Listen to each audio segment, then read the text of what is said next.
16 April 2025 રાજકોટના ઇતિહાસ માટે બ્લેક વેનસડે ગણાશે।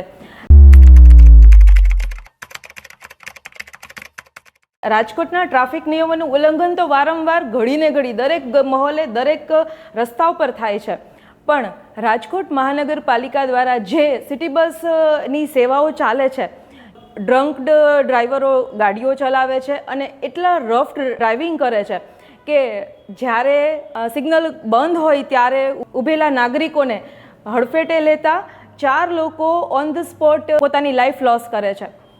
શું આની જવાબદારી રાજકોટ મહાનગરપાલિકા ખાલી 15 લાખ દઈને નાગરિકોના જીવનનું મૂલ્ય ચૂકવે છે? આની જવાબદારી કોણ લેશે? 25 વર્ષનો ચિન્મય ભટ્ટ જે મૃત્યુ પામ્યો છે, એ 25 વર્ષના જીવન પછીનું એમના મા બાપનું જીવન અથવા તો એના ફેમિલીના જીવનને 15 લાખમાં આ મૂલ્ય ચૂકવાઈ શકશે એવું તમને લાગે છે? મહાનગરપાલિકા દ્વારા બસમાં જે બ્રેક ન લાગી એવું જે બહાનું જનતાને આપવામાં આવ્યું છે, આ લાયેબલ છે?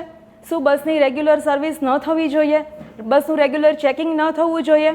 ડ્રાઈવર જ્યારે ડ્યુટી પર આવે છે ત્યારે ડ્રંક છે કે ફ્રેશ માઇન્ડથી છે એવું ચેક ન થવું જોઈએ? આ બધા જવાબદારી કોણ લેશે? આ બધા પરિબળો ખૂબ જ મહત્ત્વના છે। આજે રાજકોટની જનતાને જાગૃત થવાની જરૂર છે।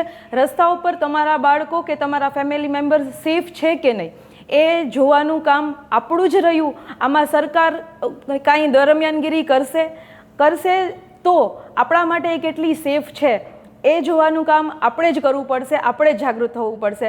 આજથી જ ટ્રાફિકના નિયમોનું ખુદ પાલન કરો અને બીજા ન કરે તો એને ટોકો। આ એક પહેલ આપણે ચલાવવાની જરૂર છે। તમે શું કહો છો? કોમેન્ટ કરીને મને જરૂર કહેજો। Thank you so much.